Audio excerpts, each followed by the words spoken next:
South Africa's state has struggled to deliver quality services for all its citizens despite significant public spending. For example, crime levels are higher than would be expected because of the level of public spending on police, safety and protection services.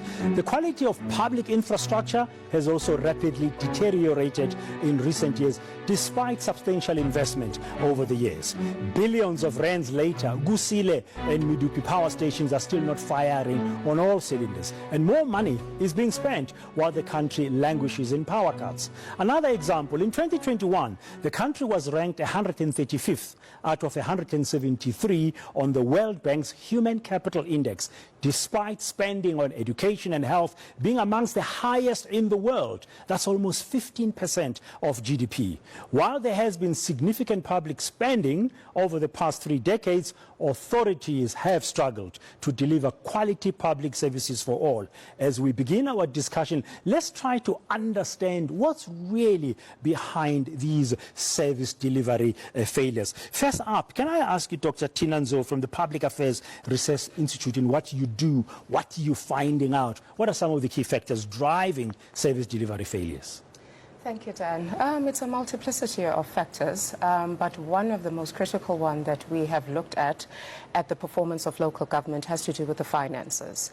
Now, remember, there has been an assumption that local government will be able to raise its own, revenue over the municipal trading services that they sell, like, for example, water, electricity, waste collection, solid waste collection. But over the years, we found that municipalities are not even hitting the 80% mark when it comes to revenue collection, and that is one of the biggest problems that they've had with, raising their capital budgets. And then that affects service delivery, because from that revenue, municipalities are supposed to redistribute the resources so that they can actually upgrade the infrastructure and develop more infrastructure. So it's one of the critical areas that we have identified as one of the problems. Yeah, Danga Mughogho, let me bring you in from South Africa Cities Network. Is funding the main problem? Are there others? I think, as my colleague has just mentioned, I think funding is one of the primary problems, but also it's how that funding is spent, or how money is being spent. So while, in fact, as we've heard, that debt collection is in fact a major problem, so municipalities are not necessarily collecting all the revenue they should get, but if they were collecting that revenue, there's an additional question which is around, and particularly in the local government sphere, when we talk about basic services, I think we're essentially talking about local governments. We're talking about the delivery of electricity, of water, of sanitation, and so on to citizens. And that is one of the most complex areas of intersecting responsibilities within a municipality. You have built environment functions who provide those departments, and they have to procure services. So you're adding a procurement level of complexity to ensure that the public money is properly spent, which also incurs delays. But also, I think one of the other problems that we've identified is that the model itself and the thinking around how we would pay for these basic services, in addition to the 80% that is the collection target, has not held up over time. So what we're finding is that municipalities in the very beginning were supposed to have been getting about 90% of their revenue. They were supposed to be own-sourced revenue. But that was predicated on having electricity that they were able to sell on to consumers, and also on selling on water. But as we know, over time, that amount of electricity they've been able to sell as a result of low ESCOM supply has been lower, so they just simply are not getting that amount of money that they would have had, even if they were collecting enough. Okay, let me bring in Professor Narnia Bohler-Muller from Human Science Research Council. In addition to what we're just hearing, what else would you say are the key factors contributing to the failures of service delivery, or quality service delivery? Just to follow up from my colleague, I think if people don't receive services, they don't want to pay for them. So the coffers are emptying out, and we're looking at protests happening, which is damaging infrastructure. So resources, all sorts of resources are important, not only financial resources. And I think there is a problem with the attitude of some people working in local government to say, I'm doing this to earn a salary, and not having a servant leadership approach to the way in which they work. So what I think is quite interesting is that there's a bill in front of Parliament called the Public Services Commission Bill. And this will bring the municipalities under the Public Service Commission, and we will call it a public administration. So this will create some form of uniformity in the way that people work, and also inculcate constitutional values and principles into the work that is done. Because I think that being available, being responsive, being caring is very important. When we go out into the field, we often hear that we don't know what to do because no one is answering their telephone, no one is answering the knock on the door, and that is a major issue. A lack of caring. Before we continue and engage the audience, I just want to show our viewers two pieces of data which the state over the last 30 years has said we are delivering on them, but there's still gaps. Census 2022, first up, let's just look at housing, for example. Census 22 shows us that housing, formal housing, is about over 88% of South Africans are in formal housing. Traditional housing is 3%. Informal, we still have informal settlements around 8%. And then, of course, others. I don't know what that means. It's 0.3%. So even at that high level of housing, of delivery of 88%, there are still challenges. We are told about the quality sometimes of the RDP houses.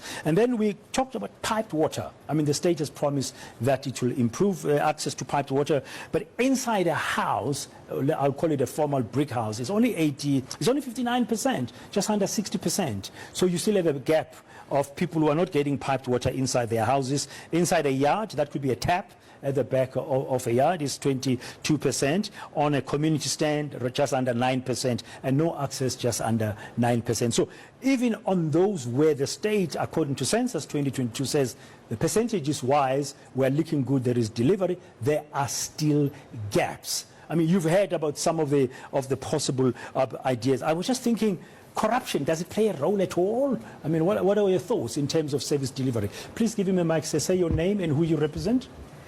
My name is Patrick Kulati. I'm from Good Governance Africa. Maybe I should just add on what was said, but to say yes to your question. Corruption is a big problem. But I think there's a problem of two principles colliding in our governance system. The one is called subsidiary principle, which allocates responsibilities for service delivery and public expenditure to the lowest levels. That's why you have municipalities and provincial doing certain things. On the other side, you've got the issues that the doctors and the colleagues were talking about of revenue collection and by the municipalities.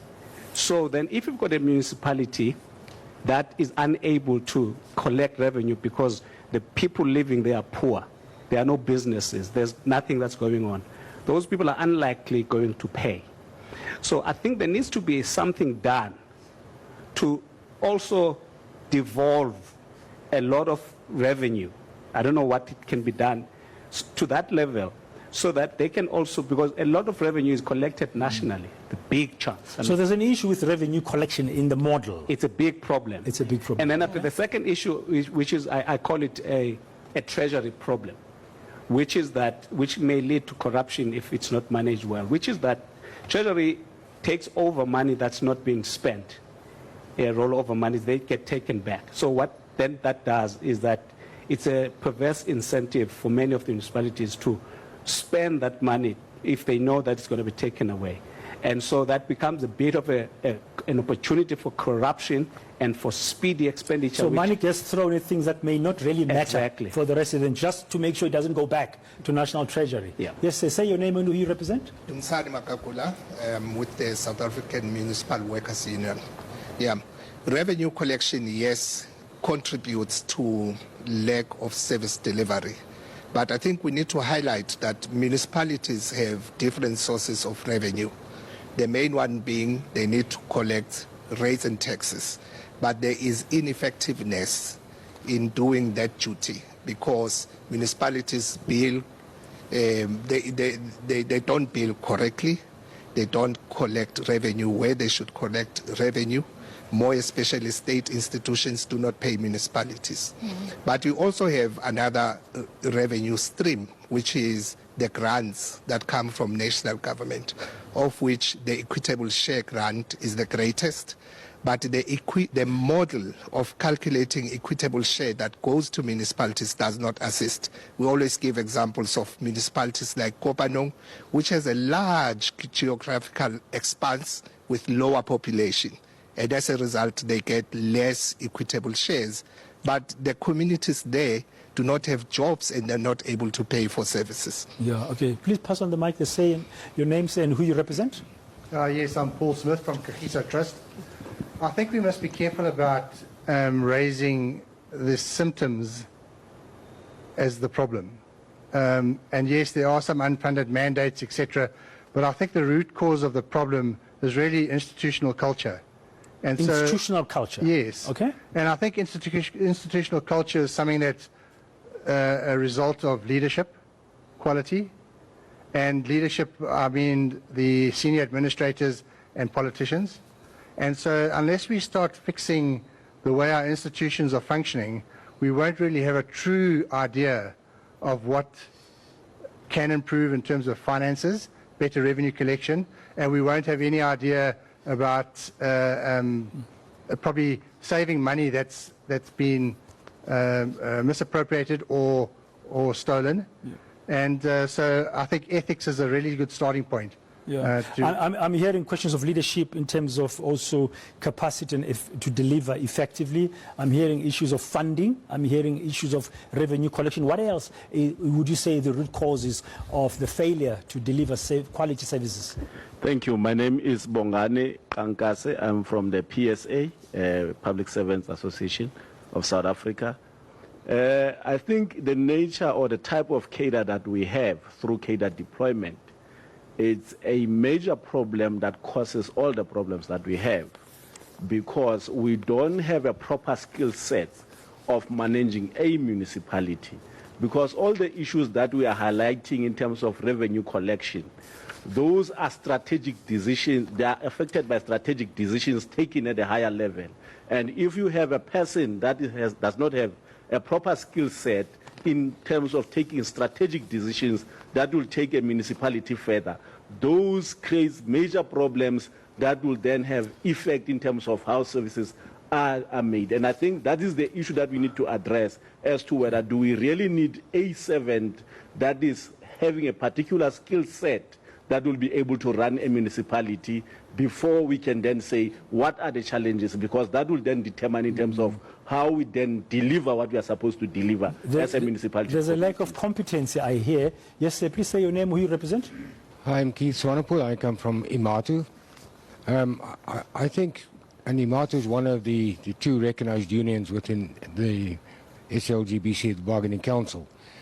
I think part of the problem is not just corruption, it's political interference. Political interference? Yes, a lack of tools of trade. I mean, our members do not have the tools of trade. Not sufficient funding is granted or given that people can actually do their work. We have members that are sitting in depots and they cannot actually do their work.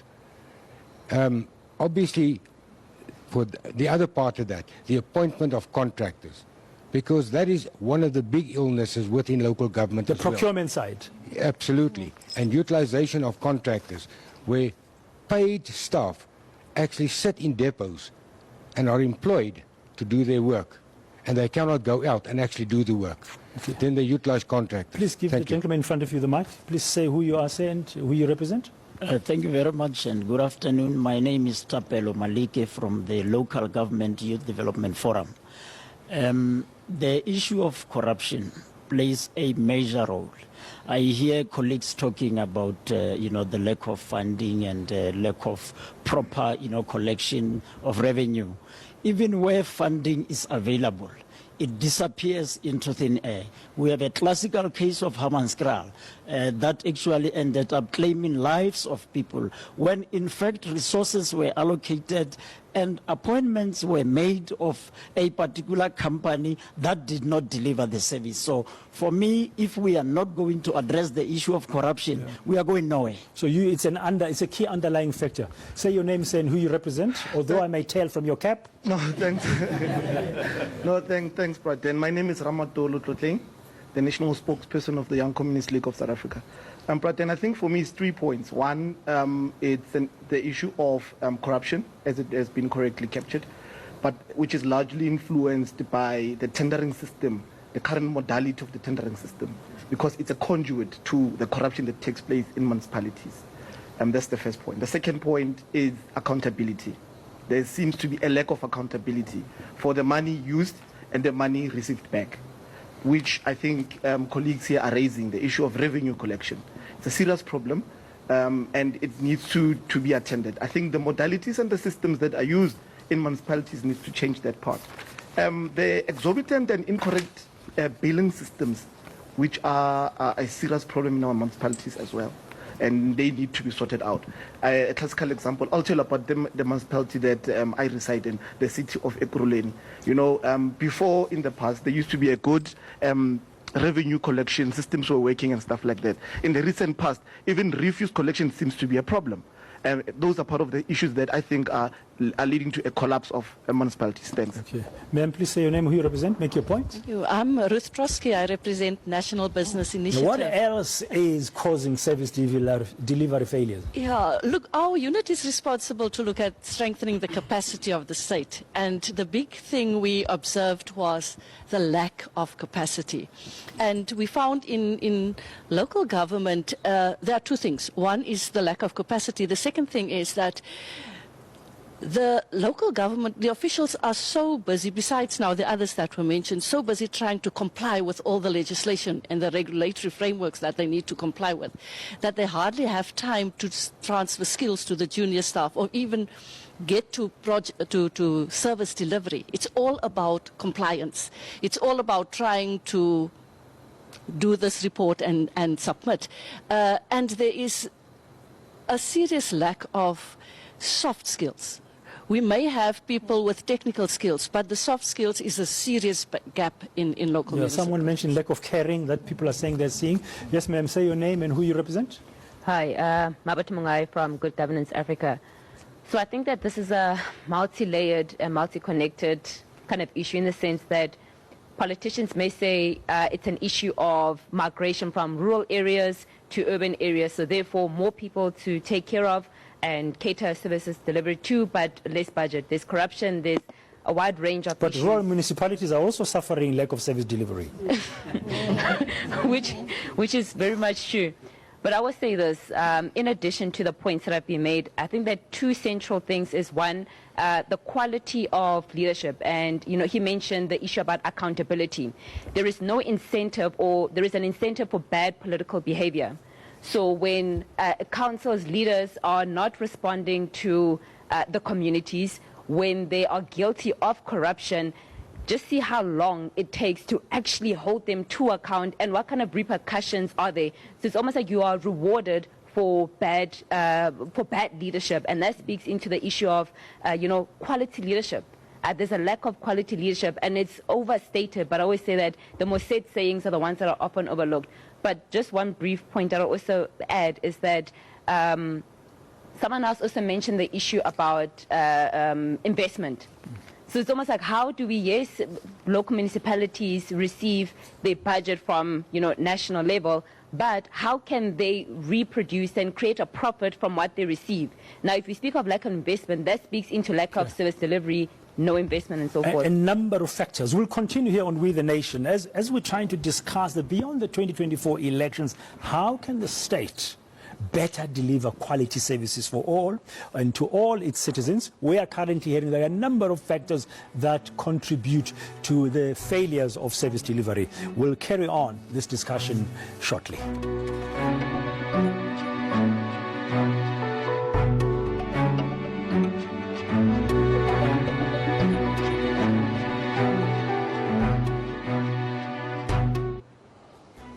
We'll Welcome back on We the Nation as we continue to discuss how can the state better deliver quality services to all. Census 2022, among other indicators, which of course the government has promised over the years, is to improve sanitation facilities and waste management for all citizens in all different municipalities across the length and breadth of the Republic of South Africa. If you look at the graphic on screen now, it's just about toilet facilities. 70.8% of people in South Africa have got flush toilet, and that means there's a big gap still. Then you still have 22% roundabout pit toilets, and something called chemical toilets, 2.6%, and then bucket toilet, 2.1%, and none, 1.6%. When it comes to waste collection, refuse collection, we've heard that in some places it's hardly done, but Census 2022 shows that 66% of refuse is removed by local authority at least once a week. Own refuse dump at 22%. No rubbish removal, 4.5%, central collection 0.3%, and communal refuse dump 1.6%. So even there are still gaps. You know, when I saw this Census 2022 numbers for toilet facilities, I was thinking in 2024, South Africa should not have a single pit toilet. I was just thinking as a normal citizen that we still have pit toilets. I mean, even when you see the reduction there, but 22% is quite a big number. So the gaps of service delivery, still state struggling to deliver quality services. So please say your name and who you represent, and you can add to the discussion about really what's causing all of this. I'm Pokotu from Tsohan Civic Movement. Still on that issue, I just wanted to raise the biggest concern that's affecting this country, and that should continue, that will continue until we correct it, is the issue of poor leadership. I just want to touch on that poor leadership issue that is concerning this country. Mind you, let me just quote from Dr. Miles Monroe when he said, "An army of sheep led by a lion will always defeat an army of lions led by a sheep." The reason why I'm saying this, that is the power of leadership. We are having poor leaders currently in this country where people from the community, the most vocal person with no information, with no sense of intelligence, with no knowledge, is the one who's being voted for to lead the community and represent that community in the municipality. When they get into the municipality, they can't read the library, which carries the MFMAs, which carries the structural acts, which have all the things all the weapons that you must utilize inside the municipality. So problems with leadership. The problem is with quality leadership. That's quality leadership. Okay. We are having poor leadership, which is affecting this country. So our communities, they need to be sensitive when choosing leaders. We need to be sensitive. Even the municipality, there are positions which are very crucial. The head of administration, which is the municipal manager, you can't just do a cadre deployment into that position. It's a crucial position which controls is the heart of the municipality. Okay. I think we'll talk about what should be done. You can give him the mic at the back there. Say your name and who you represent. Thanks, Braden. My name is Mzondile Takhuli from the Young Communist League of South Africa. And I will firstly want to highlight the fact that outsourcing of primary municipal services becomes the biggest problem because it's driven by the markup of the businesses that would outsourcing of services? Yes. Okay. And then the second issue which I'll talk to is, yes, agree on the funding model, considering the fact that local government is the closest tier of government closest to the people. Only gets about 10%, whereas other of the national budget. Yes, in terms of allocation. Yes, yeah? That is the issue, and then it's also based on the population instead of the needs of a particular area. So the financing model, the allocation model, is a problem, and it's got to be reviewed. Another issue which I'll raise is lack of consequence management, because Auditor General year over and identifies areas wherein there are issues and problems. You see wasteful expenditure, you see other things, but also over and above that, Public Audit Act now says you have to go and recoup the funds that were wasted by poor management decisions in some instances, and some of these things are not done. All right, thank you.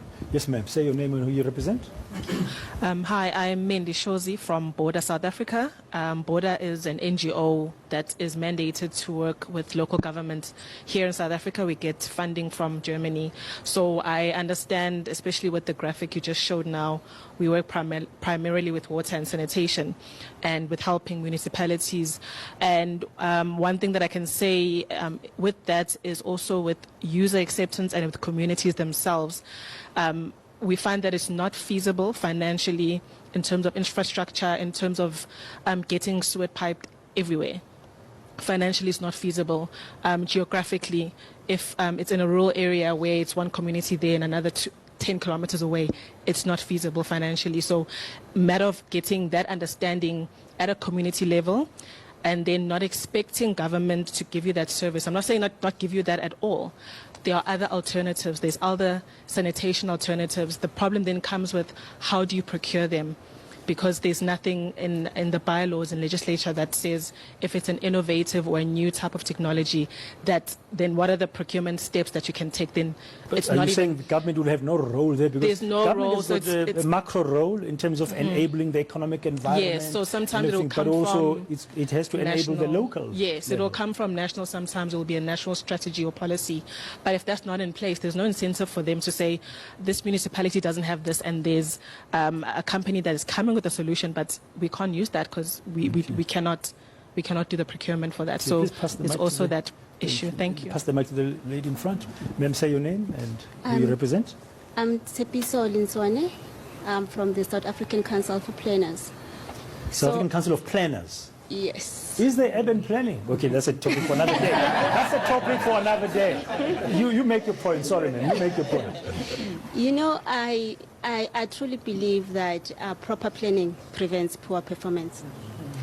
And with that said, it has, out of context, said that we are tired of planning. As a result, everyone is implementing. There is no integration. National, municipality, and province, they are all implementing. But they are all implementing in municipalities. The budget is not aligned. Nothing. So at the end of the day, there is duplication. Because now the province is not monitoring. There is no evaluation. There is no even, we don't measure even the impact. We are spending, we can't even account for that capital spend. So there is no return of capital employed right now. So with that, it makes everyone just go there as headless chicken. We go there, we want to spend because we are afraid of returning the money. So there is no order in government right now. And another thing is the issue of culture. And that part that says when the political changes happen, then what happens to the administration? There is no consistency because everyone comes with a new plan. What happens to the previous plan? There's no continuity either. It's problematic, and that is why I'm saying if we don't make sure that there's integrated planning, there's integrated budgeting, there's integrated implementation, and then we monitor, we evaluate, and we measure quality and the impact of it, we will continue to have this. So that lack of integrated approach is causing some of the problems. Please say your name and who you represent. What other factors are contributing to service delivery failures? Thanks, Brichoko Ditlake from Kagiso Trust. I think all of these things that we are mentioning here are clearly the outcome of the bigger problem. I think if you look into our country over the last 15, 20 years, the issue of the fundamental ethics of leadership is totally absent. And that is at the heart of all these minuscule problems that are continuous. For example, you see this hole behind you. And these people pass there because they don't care, as somebody was saying. There is no commitment, and one wonders, you can put 100 trillion rand. We are still going to have challenges of service delivery because it would appear that the intention is to steal and it's not to serve the people. The principles of Batupele has gone. And I think we must take responsibility as citizens. We have given up our agency and our responsibility. And up until that point, we'll continue to experience these challenges. Lack of ethical leadership. Please pass the mic behind you, sir.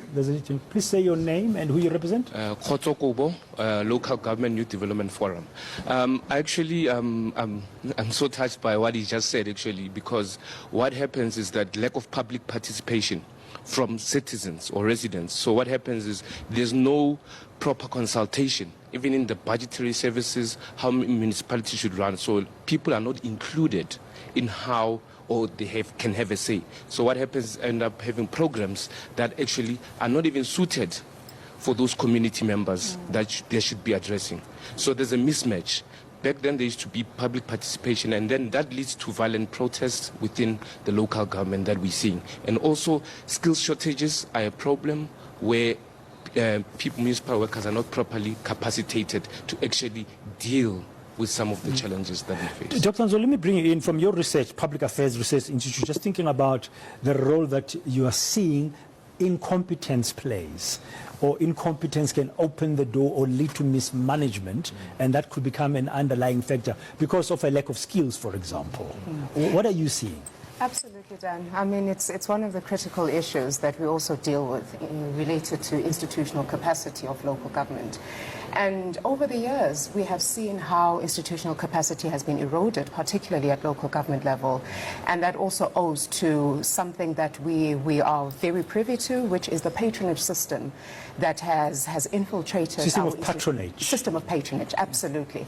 Where obviously a lot of our colleagues have spoken about issues related to cadre deployment, issues related, to having the personnel that has been appointed that does not have the competencies and the skills, etc. So we are actually looking at those issues, and those are some of the things that local government has to deal with. And one of the ways in which we can do that is to actually try to look at the professionalization of local government that has been sitting on the table for the past 10 to 15 years, where there is no consensus on how we should actually tighten the loose, bolts and nuts that are in the local government sector when it comes to the appointment of senior managers, middle management, and also your general workers as well. Yeah, and ethics. Professor Bohler-Muller, what's your view about the role ethics play in terms of leadership of services delivery?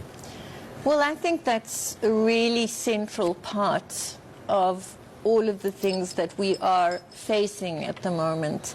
If one is an ethical person, if you follow the values and principles of the Constitution, if you care about your community, you will do your job. It's as simple as that. But I also wanted to add that there is tension between the political and the administrative interface. And so we politicize administration.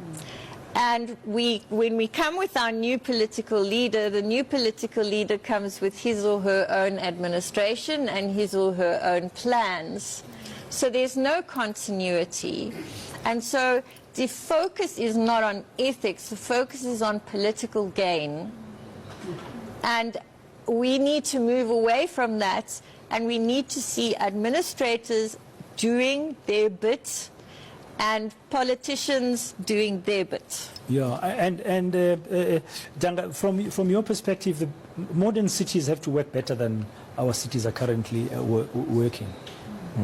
Yes, I think I'll definitely add to the comments that we've heard, I think particularly around the politicization of the interface. I mean, that has been a major problem, and it's a function of the fact that it's in the local sphere where you don't have a clear separation between the two. So once the council is elected, they then delegate people to provide oversight of the administration. And so that's where it's not different to, for example, the National Assembly, where once you become an executive, you have to leave.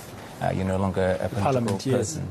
Yes. But also I think I would add to the comments that have come from colleagues in the room, which is to say active citizenship is so important. I mean, our local government... Are we saying that the lack of active citizenship is also a major contributing factor to service delivery failure? Yes, absolutely, because I think it contributes to, as a colleague had said, the poor people who are elected into political parties. As much as we may all hold our nose with politicians, but if we don't join parties and be the ones who are in the branches who are insisting on the people we want to represent us in the branches, then we won't get that quality of leadership. And they should know that we're electing them because we want them to be accountable.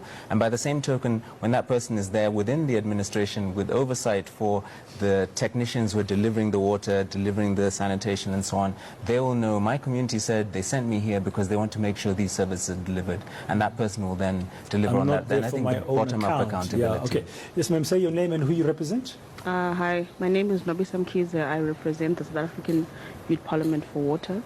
I think my sentiment is stuck on the competency part. I do feel like a lot of people in municipalities don't have skills, because I feel like a lot of people got positions based on political affiliation, especially due to what they did in terms of the apartheid and so what they did then gave them positions now which they are now occupying, but they don't have the knowledge in those skills.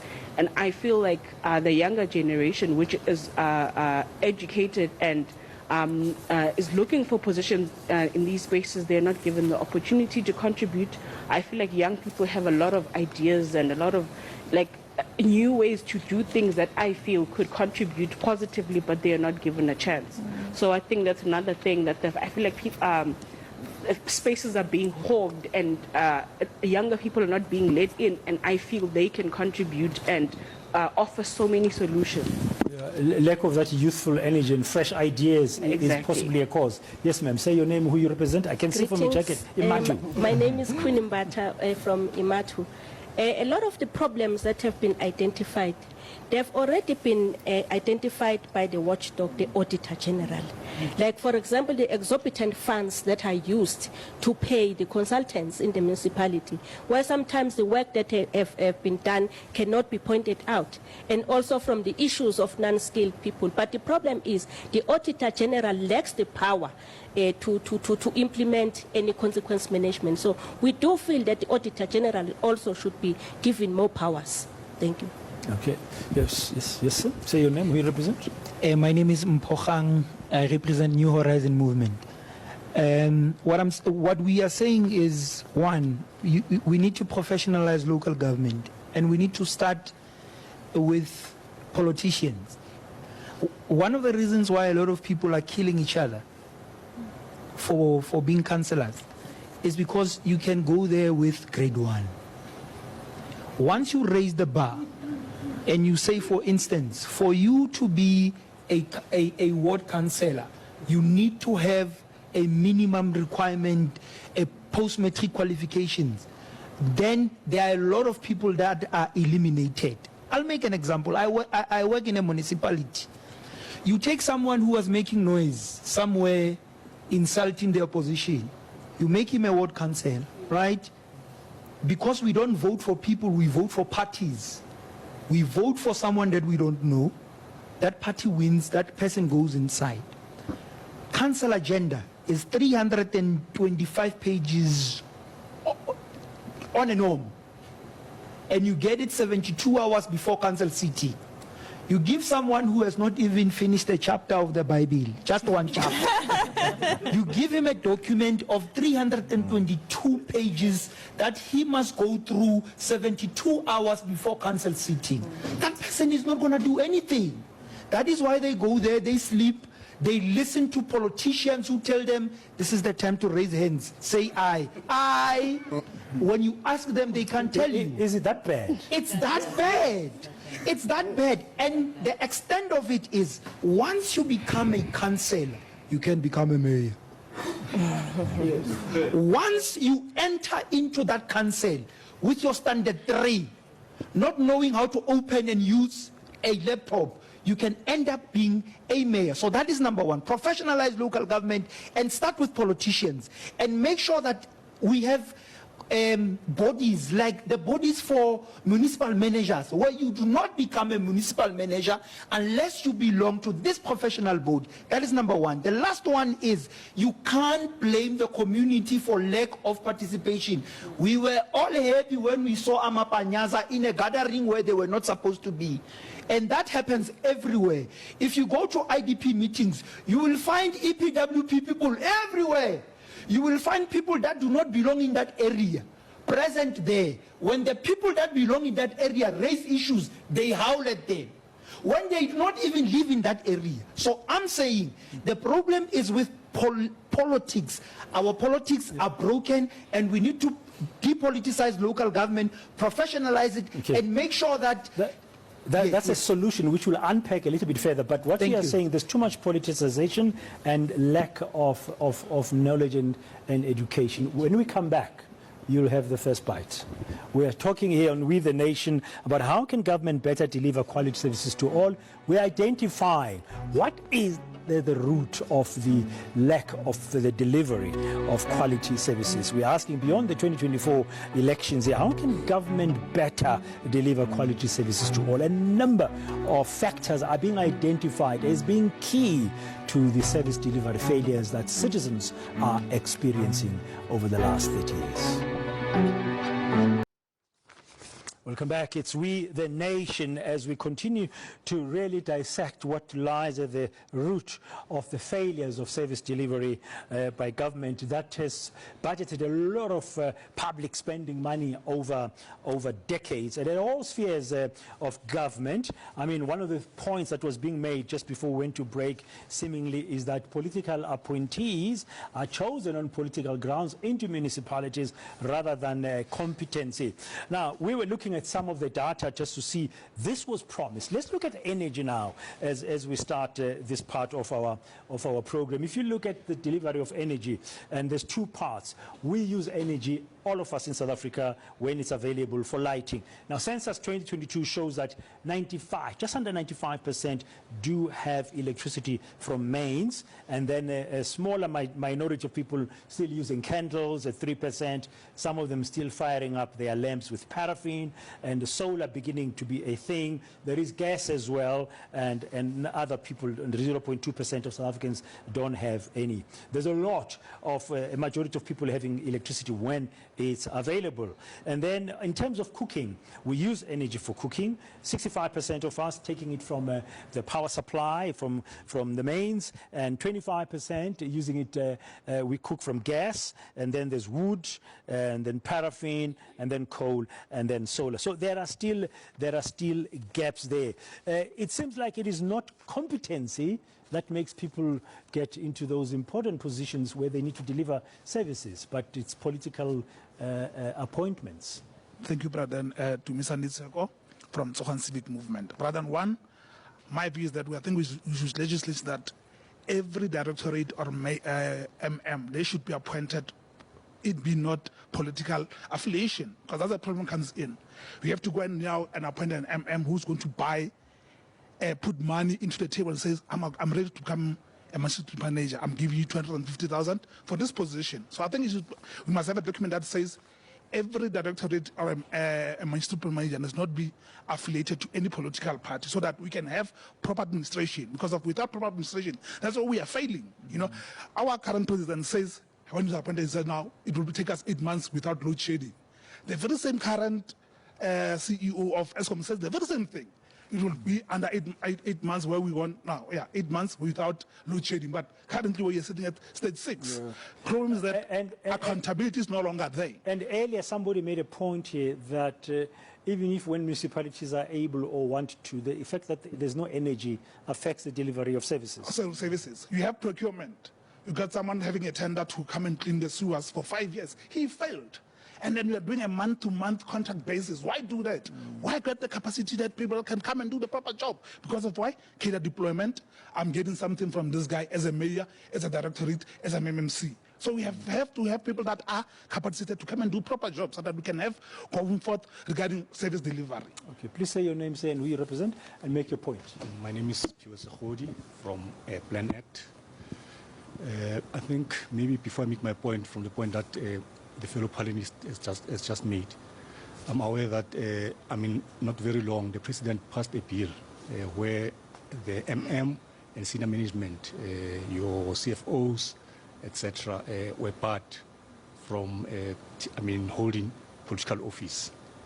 A political office in the... is municipal manager? Municipal managers. Just to make sure people were all on the same municipal page? Managers, and chief financial officers, your senior managers, from holding a political office in their political parties. But I'm aware also that I think it was challenged. I think to some extent it has been challenged. Yes, I think it's a bit of an unfortunate situation that if it is challenged successfully, because the process I think is still underway. But saying they must not be part of a political party at all might be problematic when you look at the constitution, because it might be unconstitutional to declare such a law. But however, my point was that I wanted to build on the point that has been made concerning active citizenry. Active citizenry. Active citizenry. Yes, I think it is very important, given that earlier on in our discussions we were treating the municipality as if a municipality is made up only of officials. But when you look at the definition of a municipality, it is the administrative officials, the political officials, but also the community that it serves. So it's important that, in our discussion, we also look at the role of the communities. So it's important for us to consider also, make sure that, there is, the communities are empowered to be able to participate effectively in those processes, because there are those channels of participation, but, you will not, communities are not necessarily participating effectively because of maybe they're less empowered. Empowerment of communities is very important. The lack of empowerment of communities. You want to make another point, sir? Yes, we sort of have been bashing local government a bit, and it's rightly so. But I think as communities, we also have a serious level of responsibility for the state of local government. And Bochoko raised it, and the guy at the top there raised it. We have to, as citizens, start getting our act together. And there's a phrase I learned at one of our sites that we're working in, and community called themselves the circular firing squad. People wanted change, no one could agree on what change, and no one could agree on how to achieve the change. And so it was dysfunctional. So we have to deal with polarization as communities and start standing together in a collaborative environment to engage the municipality and hold them accountable and responsible. Okay, pass the mic to the gentleman next to you. Say your name, sir, and who you represent. Thanks, Brother. I'm Papiki Mohali. I'm with the South African Municipal Workers Union. I just wanted to provide clarity on the issue of challenging the Municipal Systems Act. We actually successfully challenged it in court. Was there a particular aspect you were challenging? Yes, there was a particular aspect. The Systems Act, the amendment, sought to bring about a blanket approach for all employees in the local government sector. Our argument was that it can't be a blanket approach, but rather those that are at senior management, be it your municipal manager and those that are reporting directly to them. And there's a rationale behind that, being that if those people are appointed or rather do not belong to a political party, they are able to focus on the administration. You look at the Bill of Rights. The Bill of Rights, you mentioned the issue of saying that it might be unconstitutional, but the very same constitution provides a limitation of rights, which is what the Systems Act itself wanted to say, no, we are going to prohibit everyone based on the prohibition. But we can use the prohibition, which is what the amendments have done, to only prohibit municipal managers and those that are directly reporting to them. Why? Because they have a greater influence on municipal administration. Yeah, but this kind of different, So give him a mic. Give him a mic. Sorry, give him a mic.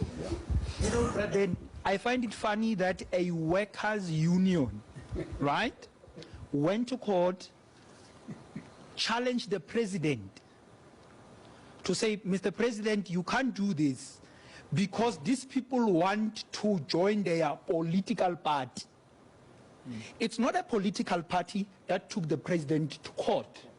It's a workers' union that is saying, leave these people, they can do both.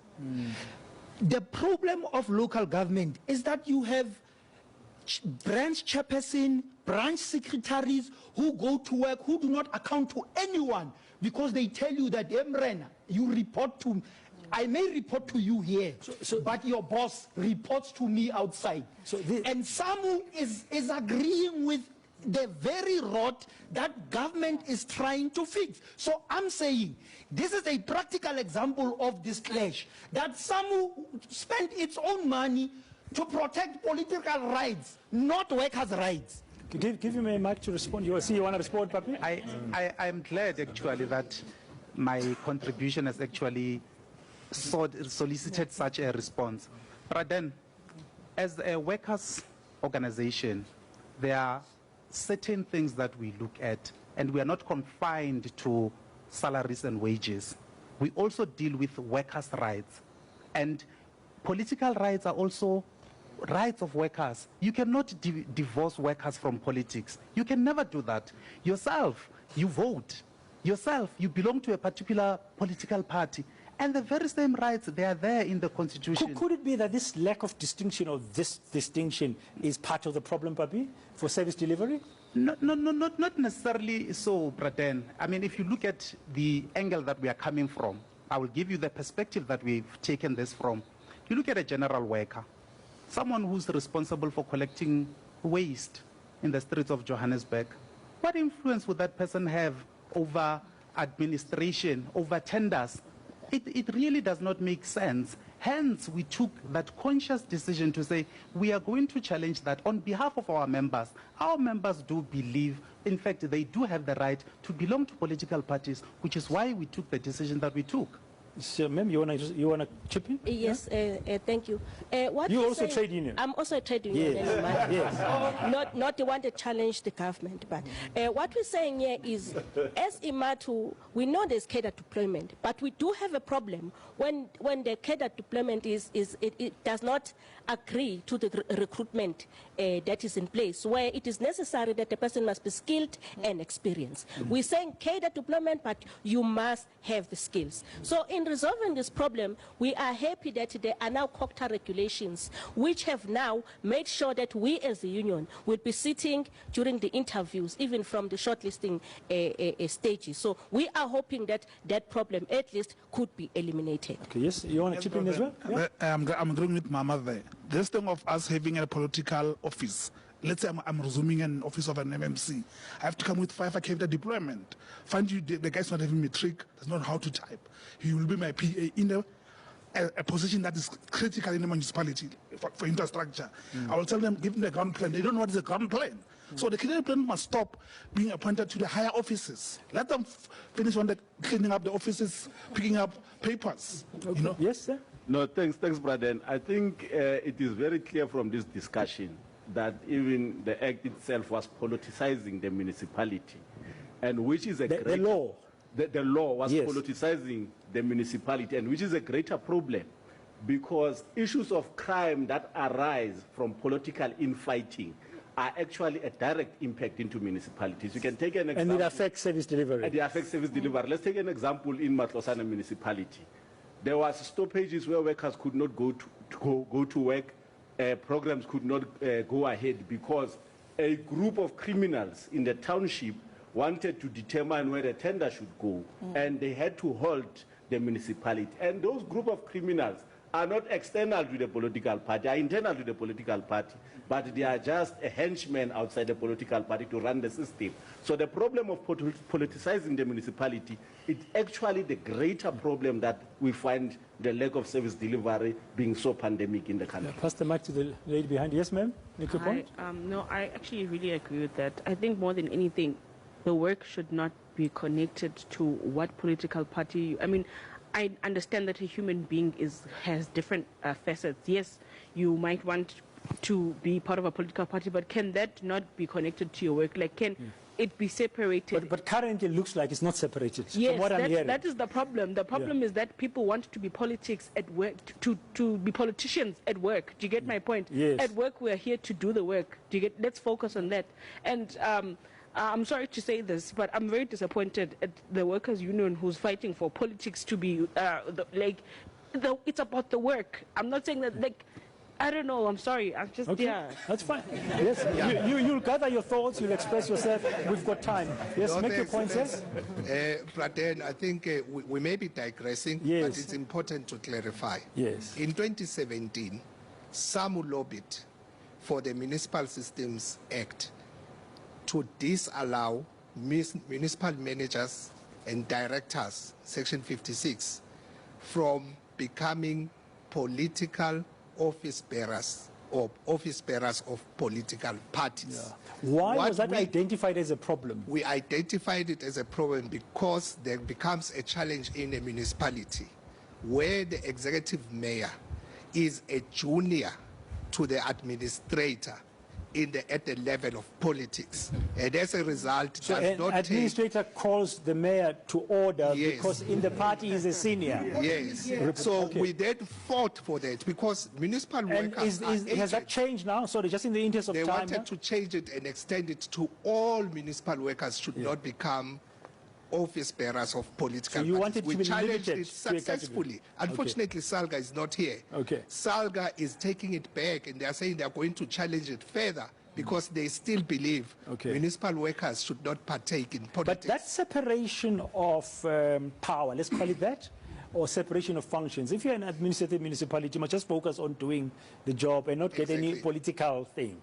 I think it's something that is being identified as a possibly part of the problem. Yes? Thanks, Braden. I would say people are not apolitical.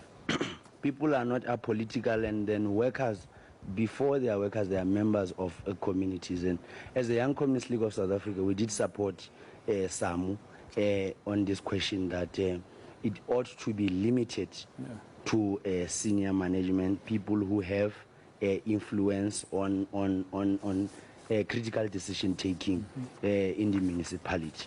For we understood that it cannot be that all by virtue of being a municipal worker is as though it's a criminal offense for you to partake or exercise your freedom of association. Okay. We shouldn't digress too much from the main topic, but the sense I'm getting, this has come up simply because it's very clear that among the key factors that there's a politics that has been playing a little bit of a problem affecting the delivery of services. You had a mic just now. Can you be brief? No, definitely I'll be brief. One of the issues that I wanted to address, Braden, is active citizenry. Active citizenry is also divided along the party political line, and whereby you find that now they cannot actively challenge an issue because there will be a political party saying this is our person you are going to defend. Whether there is service delivery or not, we are going to defend this person. And they affect that is the delivery of services. Yes, ma'am. Say your name, who you represent. My name is Mindy Ramakwawa from Young Communist League. I wanted to correct another thing. When people think that cadre deployment, we speak about where we literally hire unskilled or uneducated people. We must, from that point of view, we must correct this thing because there is no way we can hire as a municipality somebody who is unskilled or who does not have a qualification for that particular post. So people must. So no, there's a voice. Please give the gentleman in front. Yeah. You said it's wrong. Yeah. Okay. No, thank you so much. Thank you so much, President. I wanted to let's hear him. I wanted to bring something else. You're not going to comment on this? No. Okay. Okay, fine. I think one of the issues is we have so many political parties, especially at the local level, that have competing needs. I think it's a we big, saw, especially after 2021 elections. Yeah, it's a big problem. But the second issue I wanted to mention was the issue of lack of innovation.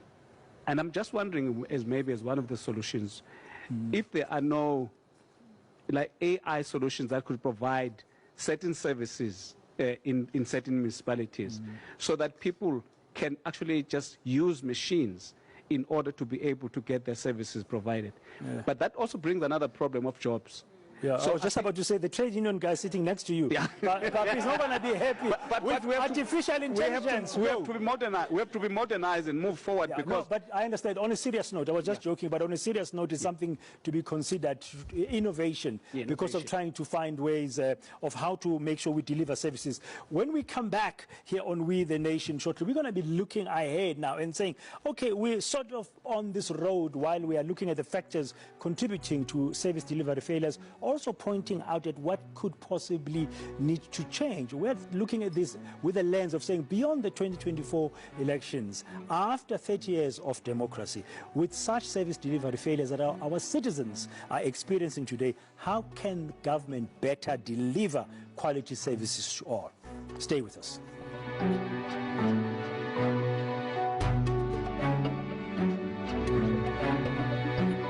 Well, it seems like from the funding model, how budget is allocated, with municipalities, for example, getting some 9-10% of the national budget, and local government is very key in how you deliver services. That is where communities are sitting, you know. Provinces play their part, of course, and national does as well.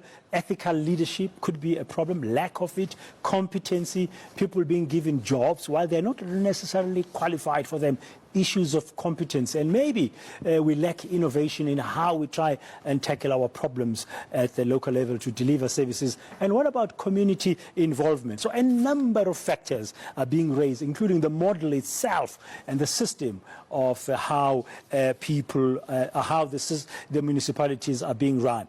But then how can government, going forward, beyond the 2024 elections, whoever will be governing in the provinces, for example, and in the country, make sure that there is delivery, better delivery of quality services for all citizens? Let's spend some time now just to try and understand how can we really move this needle in the right direction. Please say your name, sir, and contribute.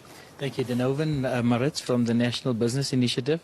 I think one of the things that we need to tackle in terms of one of the things that was mentioned is the issue of capacity. In terms of capacity, we need a collective effort, not just where we work government, private sector, various organizations working together. As an example, we run a program where we deploy retirees to come and bring the relevant skills and upskill, use the use of technology and bring about a change. And I think that's a critical element in turning things around. Another area that I think we need to deal with is citizens need to become more involved and taking ownership of their assets. Many times we drive in the streets, we see how things are, infrastructure is vandalized, and oftentimes we just turn a blind eye. I think as citizens we need to stand up, take ownership like we did when we said this mall is ours, we're going to protect it. We're not going to allow it to be looted. That's in July 2021? July 2021. So if we take ownership and improve the skills through collective effort, I think many people are shouting and screaming, but very, very few actually action and do. And I think we need a little bit more of that. Okay. Yes, sir. Yeah, contribute. Yeah. What do you think? So just on that point, I think if we look at last year's report by COCTA, it found out that 300 ward councillors cannot read or write. I mean, that's scary. So it's up to also national government to come up with programs that will empower ward councillors, because they're not going to have matric anytime soon. So to have some sort of skills training or programs that they can actually be rolled into, so that they can be able to be capacitated to deal with issues on the ground. I think that is very, very important. Skills development is one of them. Thank you, President. From Tsogan Civic Movement. At some point, I want to relate with all the comments that I've made on the basis that if we somehow remove politics in our superiors, in the senior part, it would be better in the administration. In the administration specifically, because it is very much evident that they take direction from the politic part, on the basis that you'd find that the elephant itself would remove you on issues that are very crucial in the municipality, that involves money. They remove your opposition party and work as the only elephant on that note, so that you cannot see what is happening. Number two, there won't be any accountability. We select your Section 79 committees to play oversight, but nothing has been done. We cannot say we have this person to say that where's this money. Yeah. How do you do effective accountability? Sorry. What are your thoughts? How do you implement effective accountability? If we were to go there, we would find people who are capacitated. Our people are not capacitated. Specifically on MPEC, we cannot be working with only a chairperson and a secretary. We don't have a researcher. So people in capacity, yeah. Yes, they are not capacitated. Yes, say your name and who you represent and your thoughts about how we can make sure government can deliver better services. My name is Charles People from Alexander Peace Ambassadors that teach civic education. This is number one. Because people are not informed. So if we put the community at the center, we can't plan top to the bottom. Because the government, they plan for people without the people. So if it comes on the ground, it will fail. The other guy was talking about ownership. If we plan with the community and they take that ownership, we can go through that service delivery that we see now. And then the time frame, if there is a pothole, how long it will take, 24 hours, who's going to be monitor that is happening. So I think on my side is those. Okay, yes, please. Right. Just 2 key points, and I'll keep them short. Yeah. One, there's a lack of coordination, of which is something that has been raised. There's a lack of coordination between government, citizens, and the private sector. And adding to that point, and because of this, and counter to popular belief, from a regional perspective, the Afrobarometer data shows that South Africa has one of the highest civic engagement within the continent. And out of the 5 indicators to measure this, attendance of community meetings is the highest within Africa. So it's not a matter of creating new platforms. How do we maximize and leverage on existing platforms? Communities are based off of coming together, let's discuss together. So as government, how can you now make sure community meetings to make sure citizens are involved, fix the house so that you attract investment. When you attract investment from the private sector, you've got more revenue to allocate to service delivery. So it's a matter of creating greater coordination, and it starts with cleaning up the house, cleaning up local municipalities. And the Good Governance Performance Index from GGA clearly shows that municipalities that are better run actually, not only do they function better, but they attract investment. So we need to get that right. Okay, give him the mic, please. Here next to you first, yeah. Thanks, Pat. And I think one point that I think it's important that it's mentioned here is that to demystify the dominant narrative in this room, which suggests that men are apolitical. One philosopher once alluded that men are inherently political creatures. So you can't remove politics from men. So I think perhaps as and when we move with discussion, we need to then move forward. But perhaps the point is, if humans can't be apolitical, when you have an administrative job, prioritize it. Yeah. Focus on it rather than to serve your party. Agreed. In that position. Agreed. Yeah. And you see, there's a very incipient point that one wishes to make, which is that, one, we need to have ethical leadership. I think the ethical part of the leadership is what seems to be a problem. For instance, you can't walk through a place where there's refuse as a leader and you don't do anything about it. But that's the first part. Now, your question was, what then do we need to do in terms of us trying to sort out some of the issues that are there? One, I'm going to go back to one serious issue of active citizenry. That's very important. Because those people that are sitting there in offices of municipalities and stuff like that are not there for themselves. They're there to serve the people. And the people cannot be active by virtue of them making noise and Twitter and Facebook and whatnot. Active citizenship, and let me make an example about myself. How active citizenry, in my view, is like. We have a problem of crime in Tembisa. I'm part of a community defense unit. That's active citizenship. You don't just sit there and say, they steal for us, let me just put butler doors in my house, therefore I'm safe. What about your neighbor? You know? Okay. Thanks. You're making a point, yeah. Yeah, behind at the corner there. Yeah, we're going to come to you, yeah. We are having a challenge of, actually a solution. Let me bring a solution. Yeah. Thank you. Because we have a challenge of poor leadership. The solution to it, we need innovative leaders. We need creative leaders. Imagine having a group of people running a project of EPWP all along, people sleeping on the streets, people just sweeping the streets and just sleep there or gallivant around the streets. What I'm trying to say is that we need innovative leaders in this era, in this generation.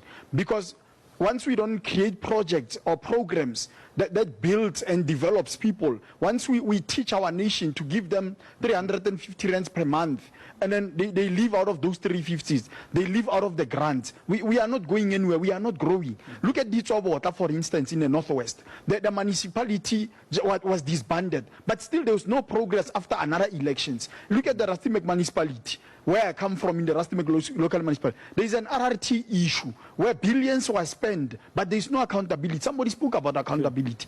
But billions were spent, they're still in a process. There is a problem with our court. There is a problem with our constitution, because it takes a long time before they act. Even when we have concrete evidence, even when we have information, solid information and evidence that can put the person behind bars, it's difficult for them to. So you are saying sometimes when there's challenges of corruption, you need process to speed up the accountability. Processes must speed up. Okay. Politicians can't be powerful than prosecutors, can't be powerful than judges. There's something wrong of the streamline of this country, because politicians I need to move. I think you've made your point. Sir, I think we needed to pay special attention to the issues of the citizen empowerment. And I think we need to make it an empowerment firstly, and I think we can start today by voting responsibly, because it is that vote that gives us these politicians and lack of and the unethical leadership. But after we have given the vote, let us take the responsibility to ensure accountability, so that we don't go back to our laurels. Okay, where's the mic here? Yes, sir. Your solutions, yeah? So, thank you, Dan. I think for us taking it forward as an organization, Mmabatho, what we are doing, we're actually going around the country as leadership, the Deputy President and myself, we're actually propagating to our members a theme which was adopted at our Congress, which says, let's get local government working. So we are propagating it to our members. Let's get local government working, because we are saying it is imperative for local government to remain the sphere of government that does the grassroots. That's why we as an organization are propagating that to our members. Okay, let's give the lady in front of the mic. You had your hand up, ma'am. Yeah. The way forward for you, what are your thoughts? It is important for us, as we're talking about service delivery, the issue of reception of the service. The issue of?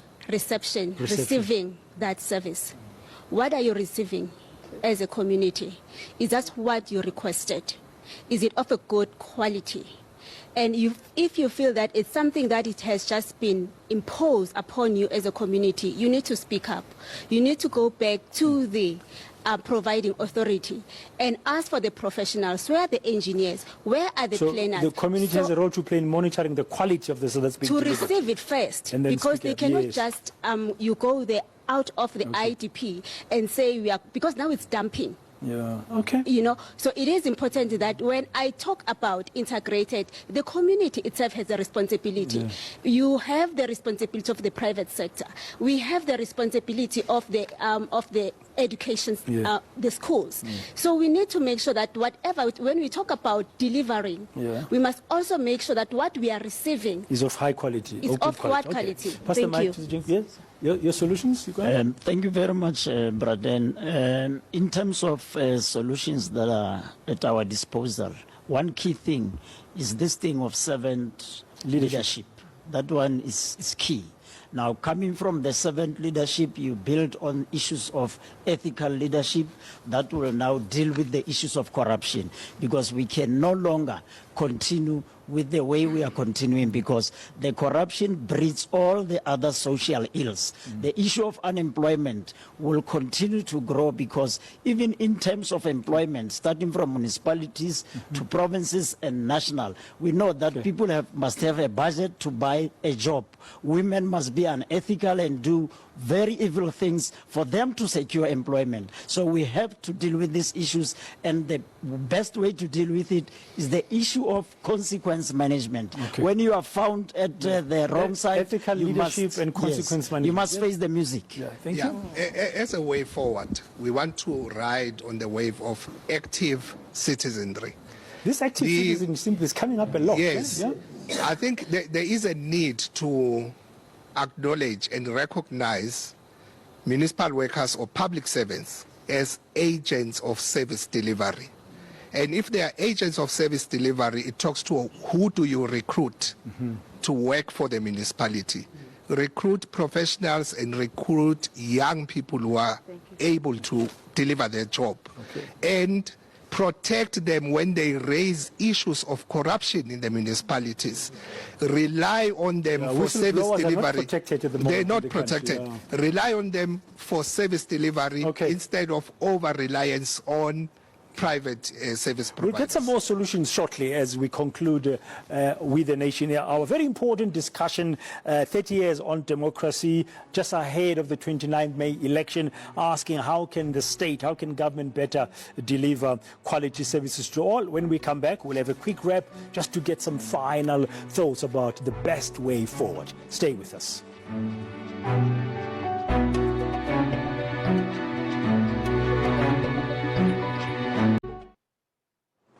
So how can the state better the delivery of quality services for all its citizens?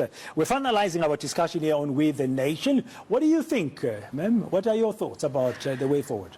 Thank you very much. I was too fired up. Two things.